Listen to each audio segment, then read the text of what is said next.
परमात्मा को पाने तथा उसका वास्तविक लाभ प्राप्त करने के लिए पवित्र बाइबल में प्रमाण है कि प्रभु ने मनुष्य को अपना ही स्वरूप बनाया। 6 दिन में सृष्टि रचकर 7वें दिन विश्राम किया। कुरान शरीफ में प्रमाण है कि हजरत मोहम्मद को खुदा स्वयं कह रहे हैं कि मैंने तुम्हें उस परमात्मा की महिमा बताने के लिए भेजा है।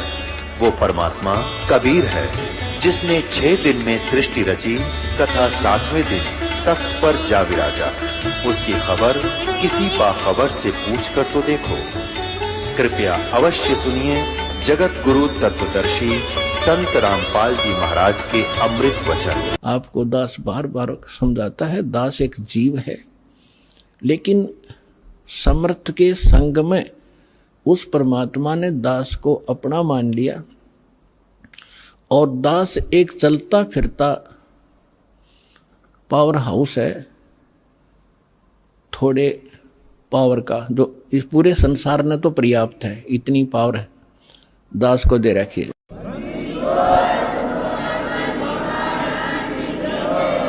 पूरे विश्व को इंक्लूडिंग ब्रह्मा विष्णु महेश तक को इस दास के पास तो मालिक ने, क्योंकि ये ऊपर से आ रही है पावर। अब जहाँ कोई पावर हाउस है बरवाला में, वो पावर हाउस एक खोखा है और उसका कनेक्शन थर्मल प्लांट से है, जहाँ बिजली दिन रात बनती ही रहती है, वहाँ एंड होता ही नहीं। और इसकी अपनी अक्षमता है, ये बरवाला के लिए पर्याप्त है। तो इसी, लेकिन वो लाइट आ रही है वहाँ से, अगर यहाँ इसको जरूरत ज़्यादा बढ़ेगी तो इसकी अक्षमता भी बढ़ जाएगी, लेकिन लाइट आ रही है पीछे से ही। तो उस परम पिता से, कबीर भगवान से, सतलोक से दास के पास वो पावर आ रही है और आगे कनेक्शन दास आपको उसी पावर से दे रहा है।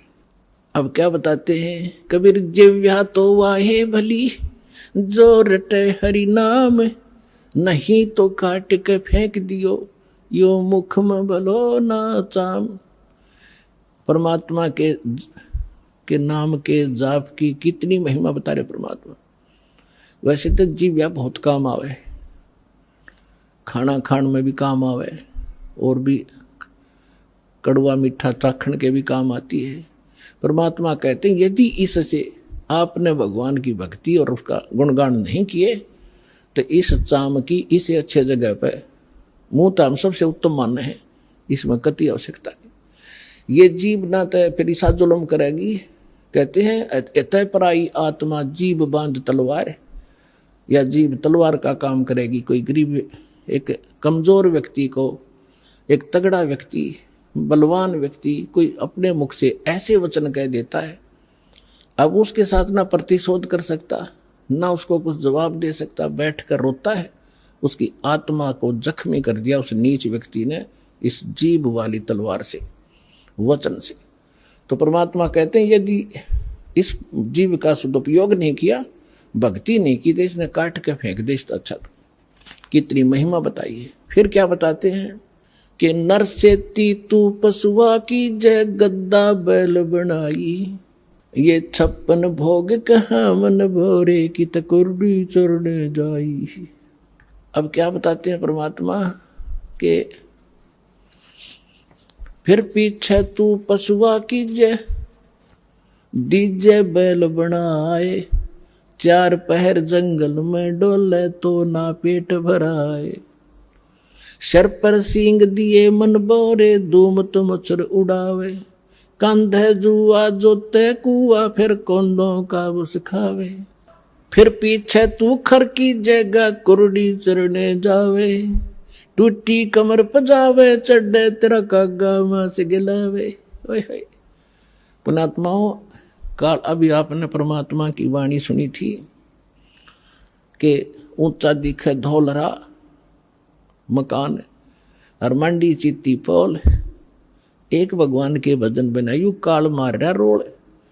अब मनुष्य जीवन दिया है, जैसे विद्यार्थी हो तो माता पिता उसको पूरी सुविधा देंगे, वो निकम्मा वहाँ पढ़ता है ना पढ़ता है वो उसके आगे बाद में रिजल्ट आएगा जब वो पास फेल होगा। तो इसी प्रकार आप विद्यार्थी हो, मनुष्य जीवन मिला है भगवान वाले स्कूल के लिए, आपको ड्रेस भी न्यारी मिली है।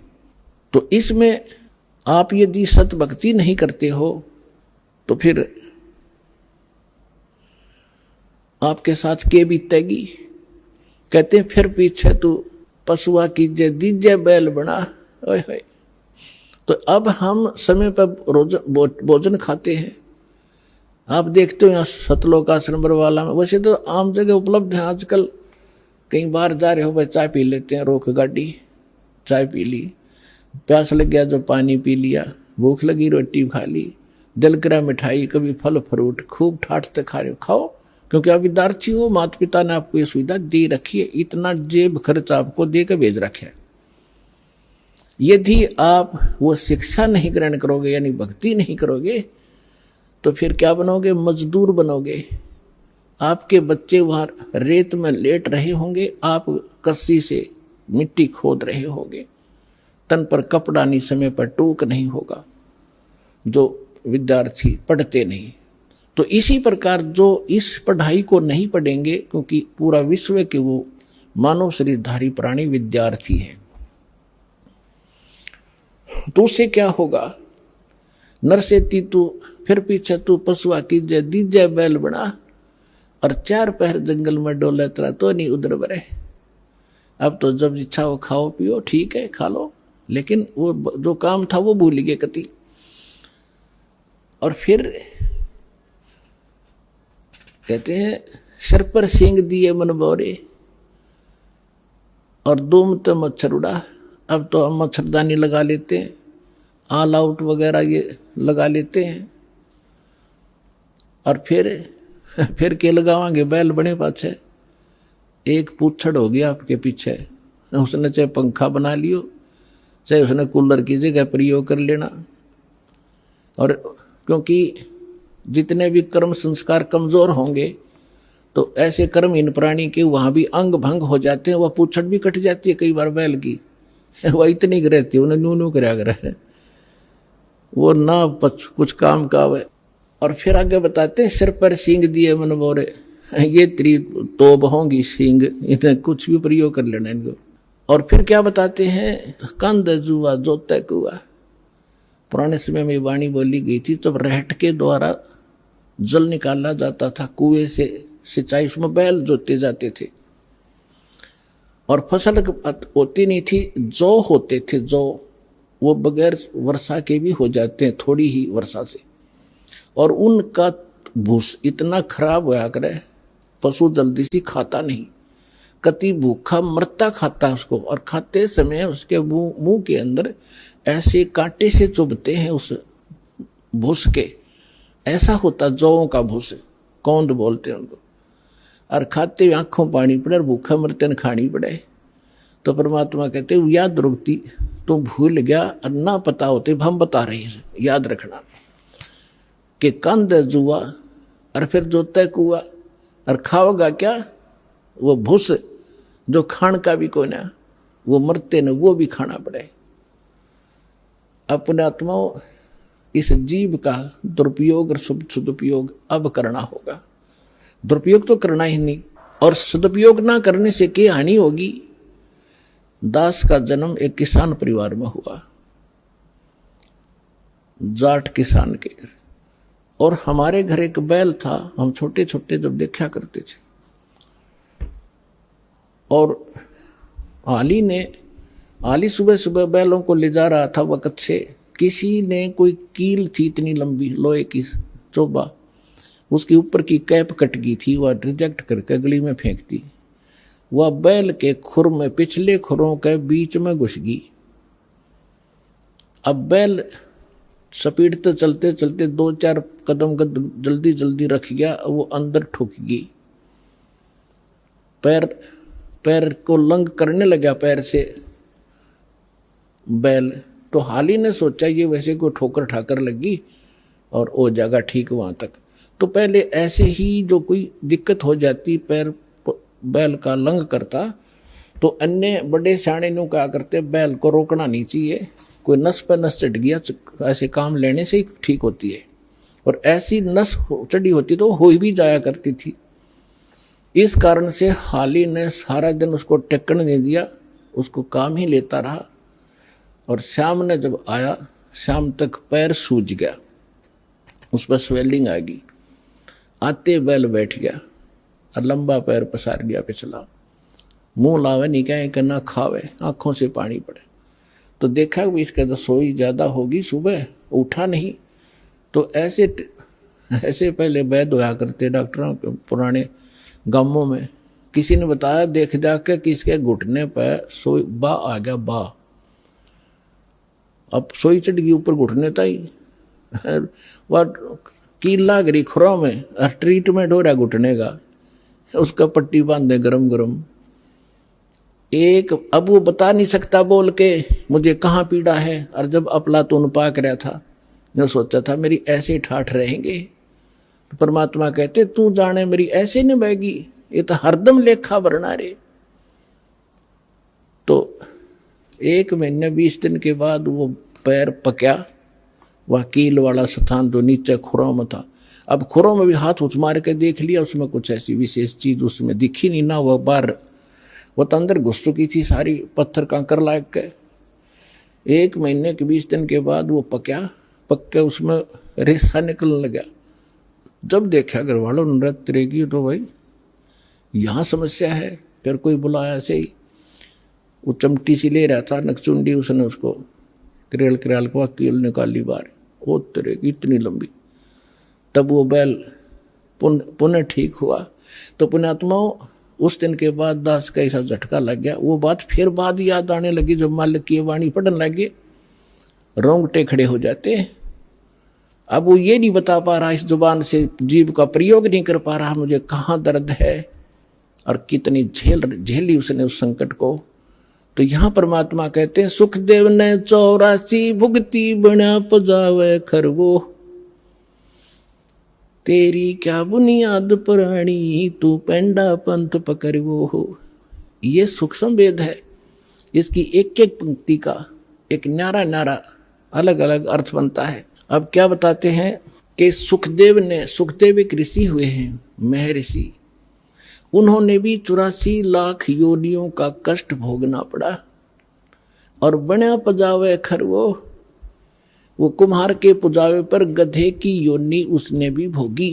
एक समय सुखदेव जी जब उसकी दिव्य दृष्टि काम करने लगी, पीछे आगे का उसको पता लगा, तब वो खुद बता रहे थे कि एक बार में बड़ी साधनाएं की, स्वर्ग भी गया, राजा भी बना, और फिर एक समय में गधे की योनि भोग रहा था।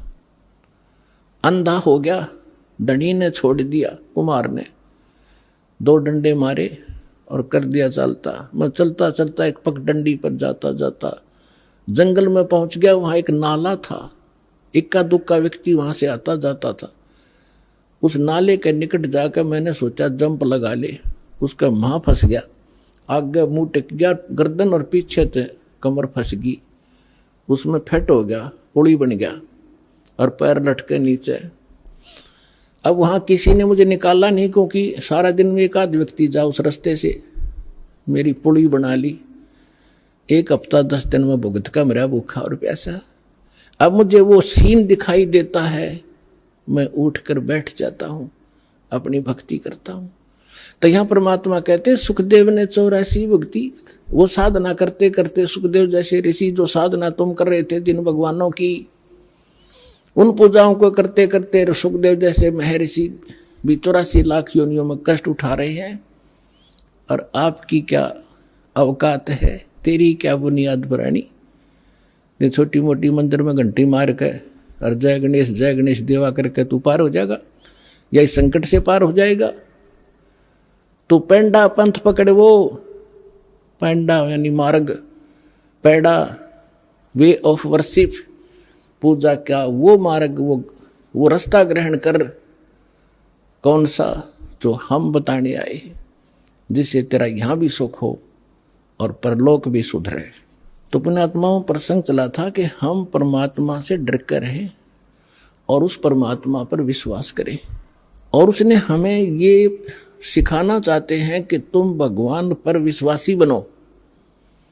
अभी आपने परमात्मा के भोग के समय परमात्मा की वाणी सुनी थी, मोकू का ढूंढे रे बंदे मैं तो तेरे पास में।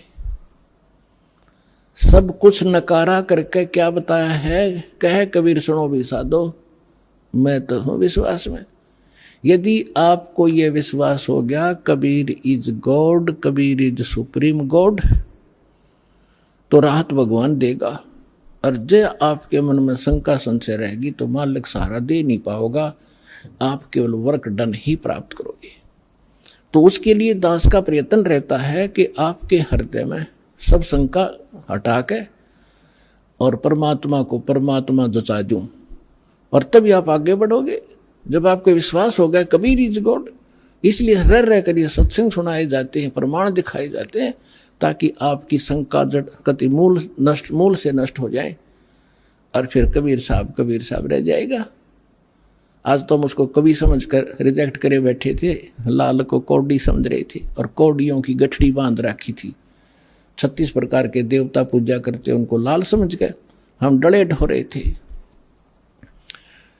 परमात्मा कहते हैं चारों युग में मेरे संत पुकारे, और कूक कहा हम हेल रे, हीरे माणक मोती बरसे, ये जग सुगता ढेल रे। हम चारों युगों में ये ज्ञान बताया कर चले गए, हमारा किसी ने नहीं सुना, ये पर भी लेन जात है दुनिया, हमारा ज्ञान किन्हें ना सुनिया। ये केदारनाथ पर जाकर मर गए हजारों की संख्या में, और हमारा ज्ञान किन्हें नहीं सुनिया। कितना आसान तरीका, कैसी यहाँ परमात्मा ने अपने बच्चों के लिए सुविधा दे रखी है। ये आपका पिता है, ये आपके पिता का घर है, अपने पिता के घर पर ये सुख प्राप्त हो सकते, इस पृथ्वी पर आपको मिलेंगे नहीं। तो प्रसंग चल रहा है, परमात्मा ये सिद्ध करना चाहते थे। परमेश्वर कबीर साहब जी एक झोपड़ी रहा करते थे, कपड़ा बुना करते थे, और कपड़े के बुनाई की जो मेहनताना आता था उसी से अपना परिवार पोषण करके दिखाते थे। परमात्मा का अपना कोई निजी परिवार नहीं था, उसका तो सारी सृष्टि परिवार है। उनका पत्नी नहीं थी, 2 बच्चे आपको बताया था, सत्संग में बहुत बार बताता है दास। लड़का एक लड़की, किसी की फड़क निकालने के लिए वह जीवित करे थे, और वो बच्चे फिर अपने बेटा बेटी रूप में रखे थे। 2 माता पिता थे, मुंह बोले, जन्म नहीं था उनसे मालिक का, वो निसंतान थे। कमल के फूल पर परमात्मा सतलोक से आकर विराजमान हुए थे, एक शिशु रूप धारण करके वहां से उठा ले गए थे। तो वो सब जब युवा लीला करते हुए युवा हुए तो दुल्हे का काम करने लगे, धारण कहलाए। परमात्मा कहते मात पिता मेरे कुछ नाही, ना मेरे गरदासी, हर दुल्हे का पुत्र आण को आया, जगत करे मेरी ऐसी। तो परमात्मा उस समय ये ज्ञान दिया करते थे, और साथ में ये एक रिहर्सल, एक एग्जाम्पल कोड करके चले गए कि संसार में मेरे तो निर्धन कोई नहीं हो सकता, और निर्धन होकर भी नीत साबित रखे। जैसे दास ने बताया था कि आपको यहां बुलाने का तरीका उद्देश्य है कि आपको सब क्रियाओं से परिचित कराऊं, परमात्मा के लाभ को प्राप्त लेने की विधि आपके हृदय में जचाऊं, ताकि आपकी नीत साबित हो, दान करने की नीत बने। और धर्म दान करे बिना उभर नहीं सकते आप। जैसे दास ने कहा था कि किसान ने फसल भी बो दी, बीज बो दिया और खाद पानी डालिया नहीं, तो सफल नहीं हो सकता। ओनली केवल मंत्र देण मात्र से आप सफल नहीं होगे। इसमें खाद पानी है, ये तो बीज है, मंत्र जो तीनों मंत्र है, और इसमें ये 5 यज्ञ समझो खाद पानी है। तो ये प्रॉपर डालने पड़ेंगे, जैसे दास आपको गाइडलाइन बताता है परमात्मा की बताई हुई, तब आपकी भक्ति रूपी फसल पूरी होगी। तो उसके लिए परमात्मा भी यही क्रिया कराया करते हैं। जितना मेहनताना मिलता अपने निर्वाह के योग्य रख के बाकी को भंडारा धर्म में लगा दिया करते थे। कहीं सत्संग करने लग जाते, वहां भंडारा कर देते थे। अब परमात्मा साथ साथ एक तत्वदर्शी संत की भूमिका भी कराया करें, वो उनके विधान में है, उनकी लीला में है। तो ये ज्ञान सुनाया करते थे। जो दास आपको बता रहा है कि 3 देव की जो करते भक्ति, उनकी को दे ना हो वह मुक्ति। जो भक्ति करते नहीं वो अपना जीवन नाश कर रहे हैं, और जो शास्त्र विरुद्ध साधना कर रहे हैं ब्रह्मा विष्णु महेश तक की, वो भी अपना जीवन नाश कर रहे हैं। ब्रह्म तक की साधना करने वाले भी अपना जीवन नाश करें। केवल परम अक्षर ब्रह्म, उस पूर्ण परमात्मा की भक्ति से मोक्ष होता है। तो इसलिए परमात्मा कहा करते थे, जिस कारण से हमारे धर्मगुरु हिंदू और मुसलमानों के दोनों नाराज हो गए।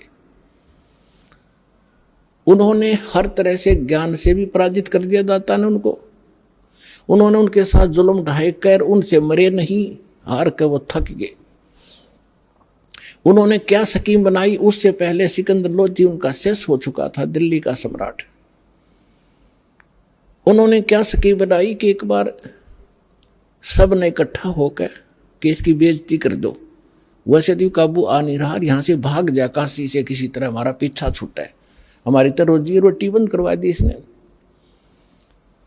तो उन्होंने झूठी चिट्ठियां डाल दी सब आश्रम वालों के पास कि अभी कबीर नाम का एक व्यक्ति है, सेठ है, और वो काशी में रहता है इस कॉलोनी में, और ऐसे ऐसे 3 दिन तक भंडारा करेगा, सब आमंत्रित हैं। और साथ में एक और लिख दिया कि 1 असरफी यानी 10 ग्राम सोना, और साथ में 1 दोहर यानी बहुत बढ़िया कंबल टाइप होता था पहले, दौर बोला थे उससे, वो प्रत्येक खाने के बाद दक्षिणा में दी जाएगी। तो ये साधु संत बेचारे इसे पेट भर होया करते। इन सब चेले श्रृंगार लिए, चलो लूला लंगड़ा था बिठा लिया गया आश्रम में, जो बैठा था अंधा काना कि सारे चलो, प्रत्येक खाने के बाद 1 असरफी मिल जाएगी, 1 दौर मिल जाएगी, और वो अपने जो उनका हेड मुखिया उसके पास जमा होती, फिर वो चीज से उसको देते और बढ़िया भोजन मिलेगा। तो कहते हैं 18 लाख आदमी आगे, ये साधु संत फकीर सारे गिरी पूरी सब मंडलेश्वर। अब सुबह सुबह रविदास जी और कबीर साहब तकरीबन इकट्ठे रहते थे सारा दिन लगभग। तो सुबह सुबह रविदास जी घर से उठे, देखा बाहर मेला भर रहा, भाई पूछा कहाँ से आई हो तुम, कौन हो, क्या फंक्शन है आज तुम्हारा इकट्ठा होने का। तो वो बाबा लोग कहते हैं कि काशी वाले तुम कौन सी दुनिया में रहते हो, तुम्हें पता नहीं हम इतनी दूर से आ गए कि यहाँ कबीर नाम का कोई सेठ है, और ऐसी उस कॉलोनी में रहता, जुलाहों वाली कॉलोनी के पास। नीरू का पुत्र है, उसमें पूरी डिटेल बता रहा कि कितने ब्रह्म रह जा किसी गए, और उसने ये भंडारा कर रखा 3 दिन का, और साथ में ऐसा ऐसा लिखा है, और तुमको पता नहीं बनारस के बनारस में। अब रविदास जी तो समझ गए कि ये किसी ढीठ आदमी की बकवाद है, और आज तो नाश पीट दिया इसने, दुनिया आ गई निरी। रविदास जी पहुंचे परमात्मा वाली झोपड़ी में और कहने लगे महाराज जी आज तो नाश हो गया, काशी छूटेगी। क्या हुआ बताते हैं कि किसी ने झूठी चिट्ठी लिख रखी आपके नाम तय है, और न्यू लिख रखा है 18 लाख आदमी आगे हैं, और न्यू लिख रखा है कि 1 असरफी देगा, प्रत्येक खाने के बाद 1 दौर दक्षिणा मिलेगी। इस लालच में गिनती नहीं होती, इतने आ रही है। परमात्मा बोले रविदास एक कुंडी लाले भीतर थे और बैठ जा, आप वहां जावाएं को नहीं, आप चले जाएंगे टक्कर मार के। रविदास जी बैठ के ने बोला भक्ति करे, आपत्ति में भगवान याद करना चाहिए, मैं भी माला जपू, तो भी बैठ जाए, आप भी बैठो। अब परमात्मा वहां बैठे, रविदास जी ने देखे ये माला जप हैं, और परमात्मा पहुंचे सतलोक में। वहां से फोन कर दिया कि मां रहा हूं, तैयार करो फटाफट। सतलोक से उन्हीं आत्माओं से 9 लाख तो बैल बनाए, और उनके ऊपर बना बना भोजन, जलेबी, कचौड़ी, पकौड़ी, हलवे, पूरी, वहां तो सदा नौका नूर है बना बनाया, और लाद के 1 सेकंड में पहुंच गए वहां। गंगा के परले पास से खड़े हो गया आके, दुख खुदड़ो तुम बोल, और फिर गंगा से आगे आना था। वह गंगा इतनी फुल स्विम पर चल रही थी, एकदम पानी 1.5 फुट हो गया। दुनिया देख रहा इतनी एकदम डाउनफॉल, गंगा में पहली बार देख रहे हम, जल नीचे उतर गया। तो उधर से क्या देख रहे हैं, घाट में का नर्रे बैल आने लग रहे हैं, सब देखें खड़े होकर ये कौन आ गया। और दूसरा रूप बना लिया परमात्मा ने, और केशव नाम बताया अपना एक व्यापारी का। पहले बंजारे होते थे, बंजारे बिजनेस किया करते थे बैलों के ऊपर, जैसे गधों पर बोरे होते ऐसे बैलों पर लादा करते थे। यही ट्रांसपोर्टेशन का साधन था। आजकल तो ट्रकों से होती है, फिर बैलगाड़ियों से शुरू होगी थी, लेकिन पहले बैलों के ऊपर जंगलों में रास्ते थे नहीं, जंगलों में से निकाल ले जाते, आगे पीछे बैल लगा के जैसे ऊँट बांध लिया करें। तो उस समय ऐसे बंजारे लोग बिजनेस किया करते थे। किसी मंडी से गुड़ ले आते, उसको वहां बेचते जहां गुड़ नहीं होता था, तो उनको बंजारा बोलते थे। तो केशव नाम बताया और आकर तान दिए तंबू सारे। उनमें कहते गरीबदास जी ने लिखा है कि वहां लड्डू और जलेबियों की नौके पूरा ढेर का ढेर पड़ा, पाड़ की पाड़ का ऊंचे ढेर न, बहुत ऊंचा। अब 18 लाख आदमी का भोजन, और कोई पतीला मुताबिक को नहीं। तंबू बिछा कर बढ़िया कपड़े नीचे, और सुंदर तंबू टेंट सुंदर ऐसे चमकीले, धूल भी ना लग गया उनके। कर दिया भंडारा शुरू। उधर से सिकंदर लोधी के पास भी चिट्ठी भेज दी, अगी उसने भगवान मान्य था, आ जाएगा देख लेगा, यू भाग्य पाओगा यहाँ से। सिकंदर लोधी शेख तकी के साथ वहां आ गया। वहां देखा तो जय जयकार हो रही, भंडारा शुरू हो गया।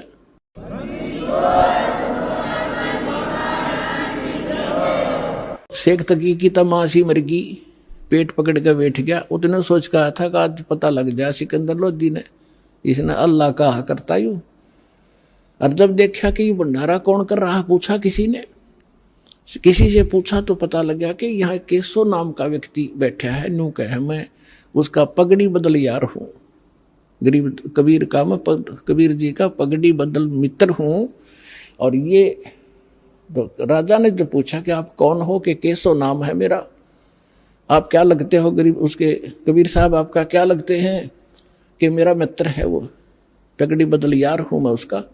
मेरे पास भी एक चिट्ठी गई थी उनकी कि कुछ छोटा सा भंडारा करना है, कुछ सामान लेते आइएगा मित्र। अब वो शेख तकी नो कह रहा, इसने छोटा भंडारा कहें, ये तो बेगन है वह। फिर तो वहीं बैठ गया। फिर सिकंदर लोधी ने तो दर्शन करने थे अपने परमपिता के, तो उससे पूछा कि भगवान कहाँ है, कबीर साहब कहाँ है। केशव से पूछा। केशव ने कहा उनका दास जो बैठा है, उनको क्या आवश्यकता आने की, मौज है, आएंगे जब आ जाएंगे, मर्जी के मालिक है वो। तो सिकंदर लोधी ने सोचा भाई इतनी दूर आया हूं, पहले दर्शन करूं। उनकी झोंपड़ी पता करके वहां पहुंचे। साथ में अंगरक्षक हाथी पर बैठ कर गए। तो जाके नीचे उतर के सिकंदर लोधी ने दरवाजा खटखटाया। रविदास जी कहने लगे महाराज जी तो आगे दिखे। वो आगे दिखे, वहां से चलकर ढूंढ ली झोंपड़ी अपनी। कबीर साहब बोले बोला मत, पिटन दे कवाड़े ने। तब सिकंदर लोधी ने कहा कि हे भगवान, हे अल्लाह के रूप, दरवाजा खोलो। परमात्मा बोले, वो तो जानते पता था। फिर ने कहा कि मैं, परमात्मा ने बोला कौन है भाई तू, कि मैं आपका दास हूं, सिकंदर दिल्ली से आया हूं, एक बार दरवाजा खोलो परवरदिगार। परमात्मा बोले नहीं राजन, मैं तो बस इंतजार कर रहा हूं कि कब दिन सूर्य अस्त हो, अपने परिवार ने लेकर भागूंगा यहां से, ये मुझे जीने नहीं दे रहे। अब सिकंदर लोधी ने कहा कि हे परमात्मा, यदि मैं आपसे परिचित ना होता तो आप मुझे भी आज बहका देते। मैं अब आपकी बहकाई में नहीं आ सकता। मैं आपको पहचान चुका हूं, आप अल्लाह अकबर हैं। दास को दर्शन दे दो, बस एक बार दरवाजा खोल। तब परमात्मा ने कहा रविदास जी खोल दे खिड़की। दरवाजा खोल दिया। सिकंदर लोधी ने दंडवत प्रणाम किया दिल्ली के सम्राट, और कहा परवरदिगार आपने कैसे रंग लगा रखे हैं, आपकी जय जयकार हो रही है। ऐसा भोजन सब खा रहे हैं, कैसा भंडारा के देखा ना सुना। और आपका मित्र वहां पर, आपका मित्र जिसके पास आपने पत्र भेजा था वो बैठे वहां पर, केशव नाम है उसका। परमात्मा तो वो तो खुद वहां भी बैठे। दो उठौड़ है, एक तू भया एक से दो। तो कहने लगे भगवान, सिकंदर लोधी ने कहा भगवान एक बार दर्शन दो, आपके दर्शनाभिलाषी भक्त श्रद्धालु बैठे हैं, खाना भी खा रहे हैं और ये पूछ रहे हैं वो कबीर कौन है जो इतना गजब का भोजन आहार आज तक देखा ना सुना, और ऐसा समर्थ वो कौन है, एक 10-10 ग्राम सोना भी दे रहा है और एक कंबल भी दे रहा है प्रत्येक खाने के बाद।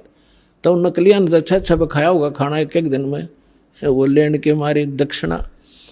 तो उसके घर में के भंडार में कोई कमी है? उस दाता की सारी सृष्टि का पालनहार, असंग ब्रह्मांडों का पालनहार, तीनों लोकों में प्रवेश करके जो सबका धारण पोषण करता है, ये वो परमात्मा है।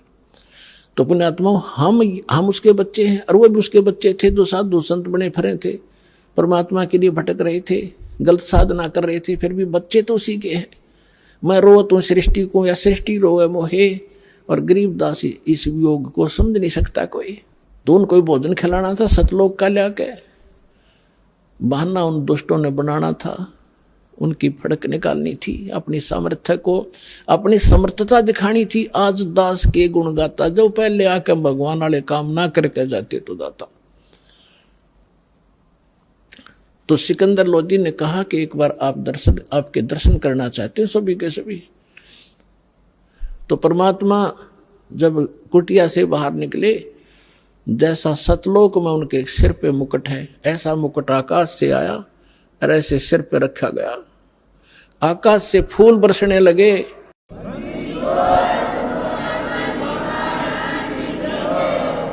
सुंदर मनोहर मुकुट पहन के परमात्मा, और ऊपर से आकाश से फूल बरसने लगे परमात्मा के ऊपर। सिकंदर लोधी ने अपने हाथी पर बैठाया, अपनी अंबारी में, साथ में रविदास जी। कबीर साहब बोले आजा भाई मित्र तो भी। वो और रविदास जी चंवर कर रहे थे पहले। सिकंदर लोधी ने कहा भगत जी आप तो डेली सेवा करते हो, दास को भी दे दो। तो सिकंदर लोधी ने चंवर पकड़ा, जैसे आप देखते हो पाठ के ऊपर बच्चे करते हैं, महापुरुषों पर ऐसा ये चंवर किया जाता है। चंवर का मतलब है जैसे माखी माछर बैठे उससे हलाया करें, ताकि हाथ कपड़ा मारें तो उसका लाग जाए, मर ना जाए। यानी इतनी नम्रता के कारण उसको चंवर को संत के ऊपर डुलाया जाता है। तो सिकंदर लोधी ने चंवर ले लिया, हाथी पर बैठ कर चल रहे, चारों गेट खोल दिए उस अलमारी के जो हाथी के ऊपर एक कमरा सा बनाया करते थे। तो सारे देखें जो खाना खा रहे थे, कौन है कबीर कौन सा है कि वो बैठा जिस पर सिकंदर लोधी चंवर करे, दिल्ली का राजा। काशी की बात है ये कि यू है वो कबीर, ये है वो कबीर, सेठ कबीर। वो सेठा दिखा जो सुंदर मन और पैर रहे ऊपर, सेठ तो वह है ही, कंगाल तो सारा संसार है उसके सामने। तो जब वहां जाकर उतर के हाथी पर थे, सारे मेले में घूमकर जय जयकार हो रही, जय हो कबीर की, जय हो कबीर जी की। वाह भाई सेठ बड़े मोहन भोजन कराए, बड़े ठाठ हुए, ऐसा सब जय जयकार करे, जो रोटी खा हुए गुण गावे। फिर वहां से एक उस केशव बैठा था जिस टेंट में, वहां से एक सेवादार गया और करबद्ध होकर कहा कि महाराज आपको आपका मित्र याद कर रहा है केशव। तो सिकंदर लोधी, रविदास जी और परमात्मा उतर के हाथी से नीचे चल पड़े। जब उस टेंट में गए, टेंट को केवल सीलिंग छोड़ दी, ऊपर कर दिया उसको ऐसे। और क्या नीचे एकदम सामने देखते देखते एक सुंदर मनोहर पलंग आया, उसके ऊपर इतने सुंदर गद्दे बिछ गए, इतने बढ़िया उसके ऊपर एक चद्दर बिछ गई जिसके हीरे मोती लाल जड़े हुए थे। उस पर बैठ के भगवान बीच में जच गए। सामने दूसरे रूप में केशव बैठा है और एक रूप में मालिक कबीर रूप में बैठे। राजा और सब प्रजा नीचे बैठकर सत्संग सुन रही है। कहते हैं परमात्मा ने 24 घंटे तक सत्संग सुनाया उन प्यारी आत्माओं को। अब देखो वो भटक रही थी, साधु संत बन रहे थे, और कारण के बनाया, और 3 दिन का सत्संग परमात्मा ने ढूंढा ठाया। लाखों वो भक्त जो डले ढो रहे थे परमात्मा के शिष्य हुए, और वो फिटे मुंह हुए जो बकवाद करे थे। बोलो सतगुरुदेव।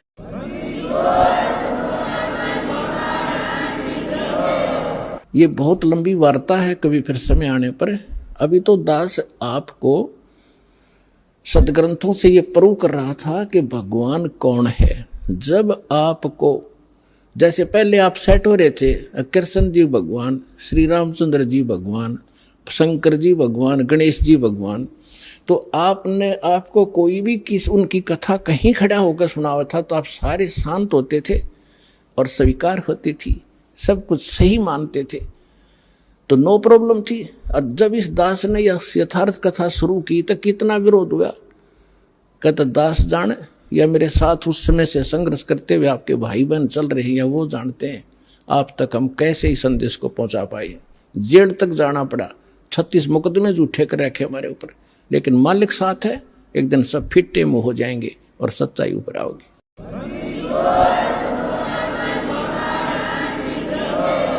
तो एक बार आपके हृदय में जब ये पक्की हो जाएगी पूरे विश्व के कभी रीजगोड, फिर ये कथा सुनाया करूंगा और वो अमृतवाणी सुनाया करूंगा जो हृदय में जाकर लगेगी प्रत्येक प्राणी के। अभी इतना समय नहीं मिलता क्योंकि इसमें बहुत प्रकार के पॉइंट भी बताने पड़ते हैं, फाउल पॉइंट भी बताने पड़ते हैं, और पहली कक्षा का बालक भी पहले दिन आता उस वाला भी सत्संग साथ सुनाना पड़ता है। तो जिस करके ये थोड़ा सा समय कम मिलता है। फिर क्या होता है, शेख तकी कहते हैं नीच आत्मा तो नीचा भाषा रखता है। अब कई बार क्या कहते हैं, जो घड़ा निकम्मा आदमी होता है वो किसी की बड़ाई नहीं कर सकता, नीच व्यक्ति बुराई तो कर सकता है। एक तो होता है यज्ञ जोनार, यज्ञ करते हैं जो बड़ी खुशी में, किसी का लड़का हो गया घने वर्षों के बाद, उसके कहते हैं यज्ञ करी उसने जग, और भाई दिल खोल कर पैसा लाया उसके दादा ने, इतना घी और जलेबी और लड्डू सारे, उसको कहते हैं खुशी में की हुई जगजोनार। और एक होता महोत्सा, महोत्सा वो होता है जैसे किसी ने बता दिया कि तुम्हारे पिता का मर गया, दादा या पिता, उसका तुम ऐसा करना पड़ेगा, इतने कपड़े और इतने पंडित जमाने पड़ेंगे, तो उसमें वो दुखी से होकर फॉर्मेलिटी से करा करें। 10 ब्राह्मण जमाने हैं, 10 के अंगूठे से टूटे फूटे से लिया करें, कति बिल्कुल सस्ते से, उनके उतने जूते और कपड़े वो फॉर्मेलिटी करते हैं, उसको कहा करें महोत्सा, जो कति दिल तोड़ के काम कराया जा। तो यहाँ शेख तकी क्या कहता है कि इसे भंडारे हम 100 कर दें, इसने क्या नाराय कर दिया। तो इतनी जब उसने बात कही, कहते हैं पहले तो बहुत जुल्म किए थे उसने काफी वर्षों तक, वो फाइनल बकवाद थी उसकी। उस दिन वो गूंगा भी हो गया और बहरा भी हो गया वो शेख तकी। तो यहाँ गरीबदास जी कहते हैं कोई कहे जगजोनार करी और कोई कहे महोत्सा, और बड़े बड़ाई करा करें गाड़ी काटे ओछा। तो उस समय परमात्मा ने कहा कि भाई ठीक है केशव, धन्यवाद आपका, आपने मेरी इज्जत रखी।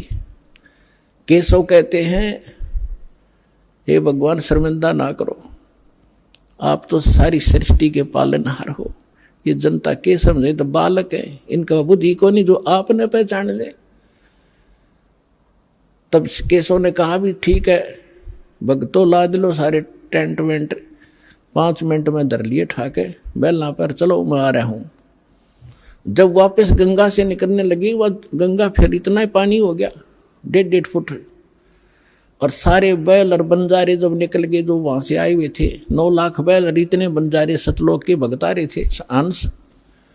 तो गरीबदास जी ने कहा कि वो बैल जब चलने थे ना पृथ्वी पर, और वो बंजारे 1 फुट पृथ्वी से ऊपर रहे थे उनके कदम, या उनका समझ में नहीं आई ये न्यू के ऊपर चल रहे हैं। इतनी बुद्धि तो खान खान पे लाग रहे थे, उन्हें क्या जरूरत थी कि देखने की कौन के ऊपर चल रहा है। तो उसी समय बैल पार हो गए गंगा।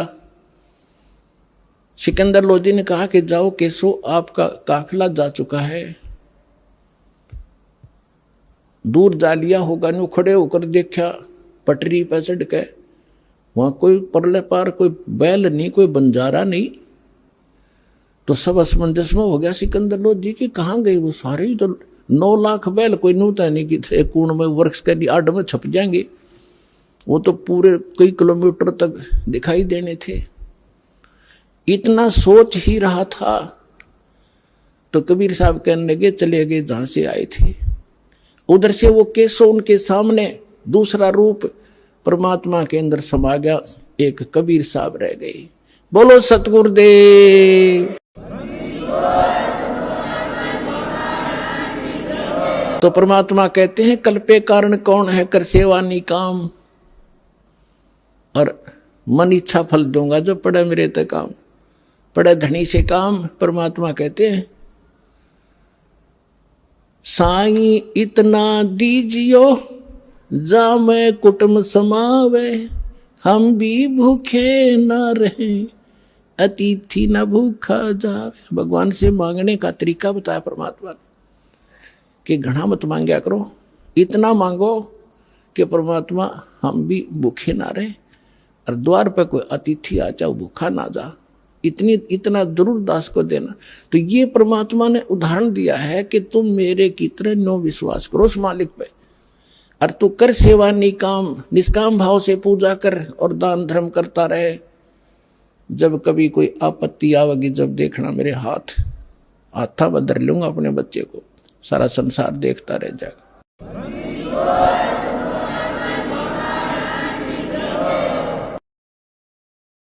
परम पिता परमात्मा पूर्ण ब्रह्म सर्व सृष्टि रचनहार कबीर देव कबीर साहिब जी की असीम रजा से आप सभी पुण्यात्माएं सत्संग सुनने के लिए सतलोक आश्रम बरवाला जिला हिसार हरियाणा के अंदर उपस्थित हुए। भक्ति मुक्ति के दाता सतगुरु ये भटकत प्राणी फिरंदा, उस साहिब के हुक्म बिना नहीं तरवर पात हिलंदा। ये संसार, ये भक्तात्माएं मोक्ष मुक्ति के लिए बहुत से स्थानों पर जाते हैं, बहुत से संतों से संपर्क साधते हैं, दीक्षा लेते हैं, उनके विचार ज्ञान सुनते हैं। जिज्ञासु होते हैं और उनको जैसा भी कोई गुरु संत मिलता है, वो जैसा भी ज्ञान उसे बता देता है, वो उसको सत्य मानकर उनके द्वारा दिए गए सभी आध्यात्मिक क्रियाओं को करते रहते हैं। जब तक सतगुरु नहीं मिलते तब तक ये प्राणी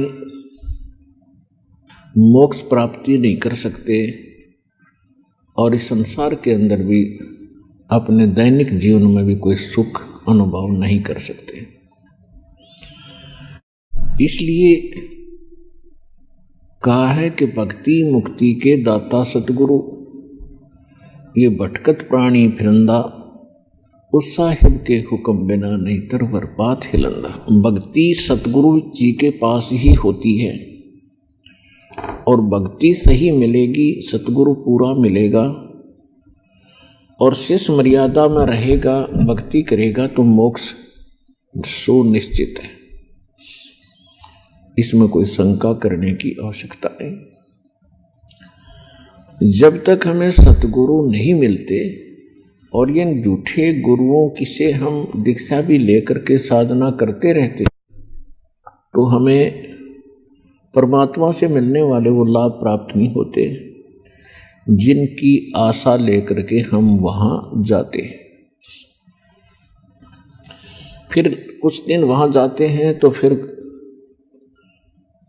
मन में आता है कि कोई लाभ नहीं हो रहा, तो कोई दूसरा व्यक्ति बता देता है कि मैं वहाँ जाता हूँ, वहाँ से ऐसे बहुत से लाभ होते हैं। फिर वो वहाँ जाना शुरू कर देता है, वहाँ से भी कुछ राहत नहीं मिलती है तो फिर वो नास्तिक हो जाता है। ये सोच लेता है कि कोई भगवान नहीं और किसी के पास कोई ज्ञान नहीं, या तो वो उस कष्ट में मर ही जाता है या फिर नास्तिक होकर अपनी ही सूझबूझ से वो धनी होने की चेष्टा करता है, चोरी करने लगता है, रिश्वत लेता है, मिलावट करता है। और ज्यादा कर्म बिगाड़ लेता है। तो परमात्मा ने स्वयं आकर के एक सतगुरु की भूमिका की और उन्होंने ये यथार्थ ज्ञान, यथार्थ भक्ति विधि और सभी क्रियाएं बताई और सभी परहेज बताए, जो मर्यादाएं हमें रखनी अनिवार्य हैं एक भक्त को, तो वो सभी मर्यादाएं भी परमात्मा ने ही बताई। तो सतगुरु परमात्मा ही होता है या फिर परमात्मा का कृपा पात्र कोई संत विश्व में एकाध ही होता है? वर्तमान में एक ही होता है, विश्व में दो सतगुरु नहीं होते। तो कहने का भाव यह है कि जब परमात्मा सतगुरु की भूमिका करने आए थे सन 1398 से सन 1518 तक काशी शहर के अंदर एक जुलाहे के रूप में, एक सिंपल मैन के रूप में अपना दैनिक कार्य करके दिखाया। एक कृत्रिम परिवार था, कृत्रिम बनावटी। वो कैसा था कि परमात्मा सतलोक के अंदर रहते हैं। सतलोक वो स्थान है जिसको गीता अध्याय नंबर 18 के श्लोक नंबर 62 में कहा है कि अर्जुन, तू सर्वभाव से उस परमेश्वर की शरण में जा, उसकी कृपा से ही तू परम शांति को और शाश्वतम स्थानम यानी सनातन परम धाम को प्राप्त होगा। गीता ज्ञानदाता अपने से अन्य किसी परमेश्वर की शरण में जाने को कह रहा है। तो वो परमेश्वर सतलोक में, शाश्वत स्थान में, सनातन परम धाम में रहता है और वहां से वो चलकर आता है यहाँ संसार के अंदर अपनी ही जानकारी वो स्वयं बताने के लिए।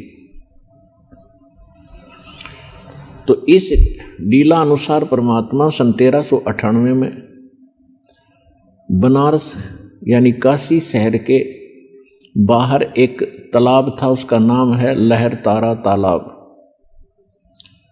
उसके अंदर कमल के फूल के ऊपर आकर विराजमान हुए, एक नवजात शिशु का रूप धारण किया। वहां से एक नीरू नीमा नाम के जुलाहा दंपत्ति थे, उनका कोई संतान नहीं थी। वो प्रतिदिन स्नान के लिए वहां जाया करते थे। जून का महीना था, पूर्णमासी का दिन, सुबह ब्रह्म मुहूर्त में वहां जब वो स्नान करने के लिए गए तो परमात्मा को वहां कमल के फूल पर एक बालक के रूप में उन्होंने प्राप्त किया, घर ले आए। परमात्मा ने 25 दिन तक कुछ भी आहार नहीं किया। माता पिता जो मुंह बोले माता पिता थे, यानी कृत्रिम परिवार था उनका, वो चिंतित हुए। फिर परमेश्वर की कृपा हुई, उनको प्रेरणा हुई और एक कुंवारी गाय लाई गई। कुंवारी गाय ने दूध दिया। उस कुंवारी गाय का दूध परमात्मा पिया करते थे बालक रूप में। ऋग्वेद मंडल नंबर 9 सूक्त नंबर 1 मंत्र 9 में यह प्रमाण है कि परमात्मा जब शिशु रूप धारण करके एक लीला करने आते हैं, उस समय उनकी परवरिश की लीला कुंवारी गायों के द्वारा होती है। और कबीर सागर के अंदर, ज्ञान सागर में ये प्रमाणित है कि परमात्मा 25 दिन तक कुछ आहार किया नहीं और तब उनको कुंवारी गाय उनके सामने लाई गई। कुंवारी गाय ने दूध दिया, उस दूध को परमात्मा पिया करते थे। एक तो ये सिद्ध होता जा रहा है कि हु इज गॉड, परमात्मा है कौन। जो वेदों को हम सत्य मानते हैं, वेद परमात्मा की महिमा से युक्त हैं, परमात्मा के गुणगान ही वेदों के अंदर लिखा गया है, भगवान का विधान बताया गया है। परमात्मा कैसी लीला करता है, कैसा है, कहाँ रहता है, उसके मिलने की विधि क्या है, यह हमारे सदग्रंथों में प्रमाणित है, विद्यमान है। तो उन्हीं सदग्रंथों से आज ये निष्कर्ष निकल रहा है, ये सच सामने आ रही है कि परमात्मा साकार है। आइए अब हम उन श्रद्धालुओं के अनुभव जानते हैं जो जगत गुरु तत्वदर्शी संत रामपाल जी महाराज जी से दीक्षा प्राप्त कर चुके हैं तथा उनके द्वारा बताए गए भक्ति मार्ग पर चल रहे हैं। नमस्कार सर। नमस्कार सर। सर क्या नाम है आपका? राहुल चौरसिया। सर कहाँ के रहने वाले हैं आप? मैं मध्य प्रदेश के इंदौर शहर से हूँ। सर संत रामपाल जी महाराज से नाम दीक्षा आपने कब ली? सदगुरु रामपाल जी महाराज से नाम दीक्षा 22 मई 2015 को ली थी। सर संत रामपाल जी महाराज से नाम दीक्षा लेने से पहले क्या आप कोई भक्ति साधना भी करते थे? संत रामपाल जी महाराज की शरण में आने से पहले मैं बजरंग बली की बहुत भक्ति करता था। मैं उन्हीं को अपना इष्ट देव मानता था और भोलेनाथ को भी बहुत भक्ति करता था मैं। और जिसे किसी ने मुझे बताया था कि दरगाह पर जाने से ही बहुत लाभ प्राप्त होता था, मैं वहाँ पर भी गया था। ऐसे अन्य देवता की भक्ति में बहुत करता था। तो फिर संत रामपाल जी महाराज की शरण में आप कैसे आए? संत रामपाल जी की शरण में सर मैं इस तरह आया कि मेरे एक मित्र थे, मेरे साथ में काम करते थे। उनके भी आर्थिक बहुत ख़राब थी, उन पर 15 लाख रुपए का कर्जा था। लेकिन उनको भी क्या है, किसी तरह से ज्ञान प्राप्त हुआ मालिक का। जब मैंने उनको भी देखा कि जो उन पर इतना बड़ा कर्जा था उन पर, और उनको भी संत रामपाल जी महाराज का ज्ञान प्राप्त हुआ, उनके दी हुई भक्ति कर रहे हैं, तो उनसे धीरे धीरे उनकी आर्थिक सुधरी, उनका सारा कर्जा भी मतलब जो उनको इतना परेशान करते थे सब चीज़, सारी समस्या का समाधान हो गया।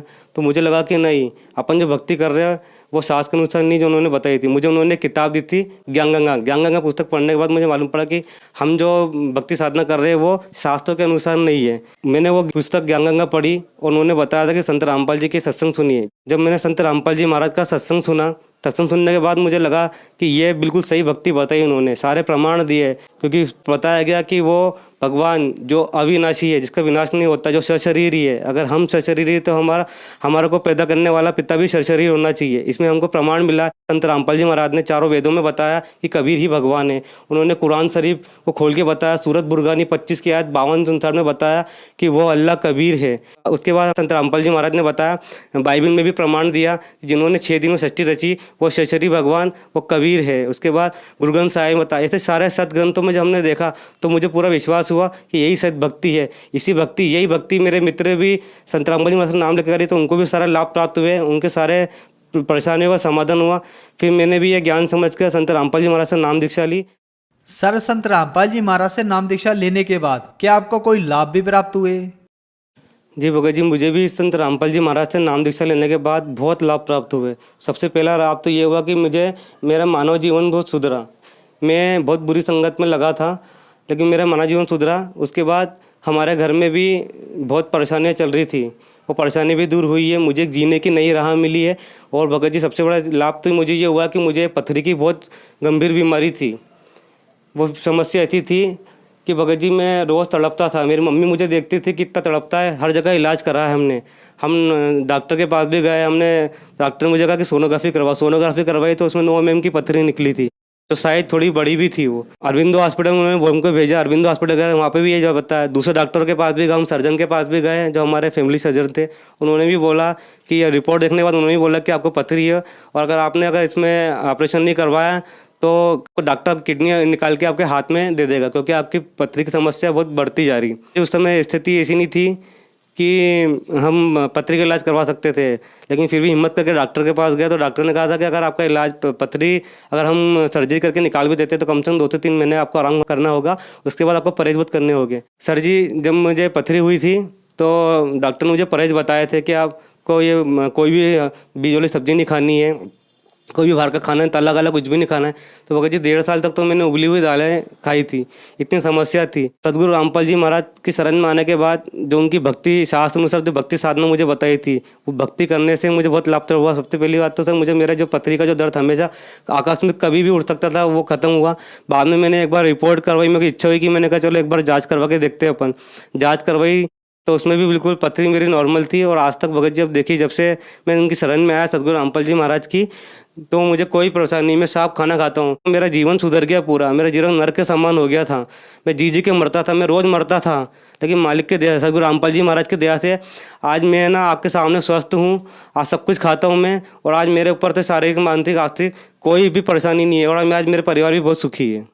मेरे साथ में रिपोर्ट भी लाया हूँ, जो मैंने सन 2007 में मैंने पथरी की जो जांच करवाई थी, वो जांच की रिपोर्ट भी आप देख सकते हैं। जब मैंने पहली बार मैंने सोनोग्राफी करवाई थी तो उसमें बताया गया था कि आपको 9 mm की पथरी है, वो भी किडनी लेफ्ट साइड में किडनी में है। और अगर ऑपरेशन नहीं करवाया तो आपकी किडनी कभी भी निकाल दी जाएगी, क्योंकि वो पथरी धीरे धीरे अंदर बढ़ती जा रही है। सदगुरु संत रामपाल जी महाराज के शरण में आने के बाद मैं जो उनकी दी हुई शास्त्र अनुसार भक्ति कर रहा था। शास्त्र के अनुसार जो साधना उन्होंने बताई थी वो मैं भक्ति कर रहा था। भक्ति करते करते मेरी किडनी उसकी जो पथरी की समस्या थी वो भी दूर हुई। आज मैं बिल्कुल स्वस्थ हूँ, सब कुछ खाता हूँ, पीता हूँ, सारे काम करता हूँ मैं, मुझे किसी तरह की कोई समस्या नहीं हुई। और दूसरा लाभ ये प्राप्त हुआ था कि कुछ समय पहले अभी मेरा इंदौर में एक एक्सीडेंट हुआ था। मैं गाड़ी से जा रहा था, अचानक ही एक लड़की स्पीड में आई एक्टिवा गाड़ी से और सीधे मुझे पड़ गई। 2 मिनट के लिए सर मुझे बिल्कुल होश नहीं आया था। और सबसे बड़ी चीज़ तो ये है कि मेरे पीछे जो मेरे सर गाड़ी पे बैठे थे वो पूरे एक्सीडेंटल थे, उनकी पूरी बॉडी में स्टैंड डले हुए थे। और जैसे ही मैं उठा तो मेरे को सबसे उठते से मेरे को ये फिक्र थी कि मेरे सर को क्या हुआ होगा। जब मैंने देखा उठ के तो सर आराम से खड़े हो, फ़ोन पर बात कर रहे, तो मेरे को मालिक का बहुत धन्यवाद बनाया। सबसे पहली बात तो मेरे को एक्सीडेंट हुआ तो मुझे जरा सी खरोच भी नहीं आई थी। वो जो लड़की मेरे से ठुकाई थी उसको भी खरोच नहीं आई बिल्कुल भी। और जो मेरे सर मेरे पीछे गाड़ी में बैठे थे जो पूरे एक्सीडेंटल थे, उनकी पूरी बॉडी में ऑपरेशन हुआ था, पूरी बॉडी में उनके स्टैंड डले हुए थे, उनको भी कोई हानि नहीं हुई। तो मैं बहुत बहुत धन्यवाद देता हूँ संत रामपाल जी महाराज का कि उनके द्वारा ही मेरा इतनी बड़ी समस्या, मतलब मेरा समझो कि मेरा नया जीवन हुआ है। नहीं तो उस समय मेरी मौत निश्चित थी। और आज मेरे माँ बाप है ना मुझे देख नहीं पाते, लेकिन मालिक सदगुरु रामपाल जी महाराज की दया से इतना बड़ा लाभ प्राप्त हुआ कि मेरा नया जीवन में ना। और सर जी मुझे दूसरा लाभ प्राप्त ये हुआ है कि मेरी मम्मी को क्या है, शुगर की प्रॉब्लम थी। धीरे धीरे शुगर अंदर बढ़ गई। एक बार मेरी मम्मी, हम शादी में गए हुए थे बाहर, तो वहाँ पे अचानक एकदम शुगर बढ़ गई थी। वहाँ से जब रास्ते में इंदौर आते आते ट्रेन में बहुत भयंकर शुगर बढ़ गई थी। उनको यहाँ आते थे भर्ती कराना पड़ा। भर्ती कराने के बाद उनको 3-4 दिन भर्ती कराने के बाद भी सर उनको सबसे बड़ी चीज़ तो ये थी कि उस समय हमारी इतनी वो स्थिति अच्छी नहीं थी कि हम इतना वो अफोर्ड कर सकते। लेकिन संत रामपाल जी महाराज ने जो भक्ति बताई वो करते करते ही हॉस्पिटल में था, वहाँ पे भी मालिक को रोज़ याद करता था। सदगुरु जी रामपाल जी महाराज को रोज़ याद करता था कि हम मालिक आप इस समस्या से मुक्ति बनाओ। मैं तो 2 कौड़ी का जीव हूँ, मेरे पास तो कुछ भी नहीं है मालिक, मेरे पास जो भी कर सकते हो आप ही कर सकते हैं। लेकिन संत रामपाल जी महाराज की दया से आज मेरी मम्मी बिल्कुल स्वस्थ है और उनको शुगर की वजह से कोई प्रॉब्लम नहीं है। सिर्फ नॉर्मली जरा से गोली दवाई खाते जो रेगुलर होती, बाकी कोई समस्या नहीं उनको। उनकी शुगर बिल्कुल हमेशा नॉर्मल रहती है और बिल्कुल स्वस्थ है वो। सर जी मुझे एक लाभ और प्राप्त हुआ था कि अचानक एक दिन मेरे पापा को हार्ट की प्रॉब्लम हुई थी, सीने में दर्द हो रहा था, तो उनको भर्ती किया गया था अस्पताल में। उस समय भी मैं बाहर था, मैं कहीं बाहर काम से गया हुआ था। वहाँ मुझे बताया गया कि उनको भर्ती करना पड़ेगा। मैंने वही सदगुरु रामपाल जी महाराज से मैंने प्रार्थना करी कि हे गुरुजी मैं तो यहाँ हुई नहीं। और वहाँ पे भी मेरे पापा को ऐसा अटैक आया। और दूसरी चीज़ थी कि भगत जी उस समय ऐसी कोई व्यवस्था भी नहीं थी पैसों की भी, तो मेरे को बहुत फिक्र हो रही थी। लेकिन मैंने सदगुरु रामपाल जी महाराज से वहीं से मैंने प्रार्थना करी, मैं दंडवत प्रणाम करके मैंने प्रार्थना करी कि हे गुरुजी अब आप ही दया करना। जैसे ही मैं इंदौर पहुँचा तो यहाँ पर पापा भर्ती थे और हमारे पास कोई पैसे की व्यवस्था नहीं थी और हम सिर्फ इलाज करने गए थे। लेकिन डॉक्टर ने ऑपरेशन का बताया था। ऑपरेशन भी था कि हार्ट में ब्लॉकेज थे और स्टेंट डालना था उनको। उस समय मैं बहुत डर गया था उस समय। लेकिन सर रामपाल जी महाराज की इतनी दया हुई कि वो उनका जो मेजर ऑपरेशन था वो नॉर्मल ऑपरेशन हुआ। सिर्फ हल्का था कि छोटा सा स्टेंट डाला। उसके बाद हमारे को पैसे की व्यवस्था नहीं थी, पैसे की व्यवस्था भी हो गई। सदगुरु रामपाल जी महाराज ने खूब दया करी और नॉर्मल आप घर आ गए। और मेरे पापा भी अभी स्वस्थ है बिल्कुल। और सदगुरु रामपाल जी महाराज की बहुत दया हुई हमारे पे। सर संत रामपाल जी महाराज से नाम दीक्षा लेने के बाद आपको बहुत सारे लाभ प्राप्त हुए, आपकी आर्थिक स्थिति ठीक हुई। तो जो समाज आज आपको देख रहा है, आप उन्हें क्या संदेश देना चाह रहे हैं? संदेश तो मैं क्या दूँ, मैं तो 2 कौड़ी का जीव हूँ। मैं तो सभी मेरे भगत भाई माता बहनों सबसे मैं यही प्रार्थना करूँगा कि ये मानव जन्म दुर्लभ है, ये मिले ना बारंबार। और तरवर से पत्ता टूट गया ये भौर न लगेगा। ये मानव जन्म बहुत दुर्लभ है। हमको मानव जन्म इसी मिला कि हम सद्भक्ति कर सके। हम 84 लाख योनि भोगने के बाद हमें इंसान की योनि मिली। और सदगुरु रामपाल जी महाराज हमें शास्त्र के अनुसार साधना बताते हैं। ये वो साधना है जिसके द्वारा हमारा मानव जीवन सुधरेगा। सदगुरु रामपाल जी महाराज की दी हुई भक्ति करने के बाद हम 84 लाख योनि से बच जाएंगे और हमें सतलोक का मार्ग मिलेगा। सर संत रामपाल जी महाराज की शरण में कैसे आ सकते हैं? संत रामपाल जी महाराज से नाम दीक्षा ले सकते हैं। चैनल पे एक सत्संग आता है, सत्संग के नीचे एक पट्टी चलती रहती है, उसमें पट्टी पर नंबर आते हैं। उन्हीं नंबर पे फ़ोन लगा के आप जहाँ पे भी आपके निकटतम सेंटर है वहाँ की जानकारी ले सकते हैं और वहाँ से आप संत रामपाल जी महाराज से नाम दीक्षा ले सकते हैं। धन्यवाद सर। धन्यवाद।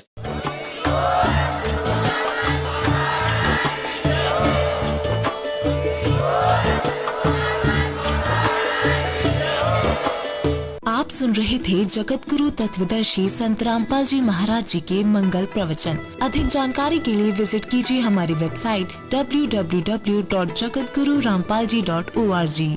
संत रामपाल जी महाराज जी के शुभ आशीर्वाद से पूरे विश्व भर में 500 से भी ज्यादा नाम दीक्षा केंद्र हैं, जिन पर संत रामपाल जी महाराज जी द्वारा ऑनलाइन निशुल्क नाम दीक्षा दी जा रही है। अपने नजदीकी नाम दीक्षा केंद्र का पता करने के लिए संपर्क करें 8222880541।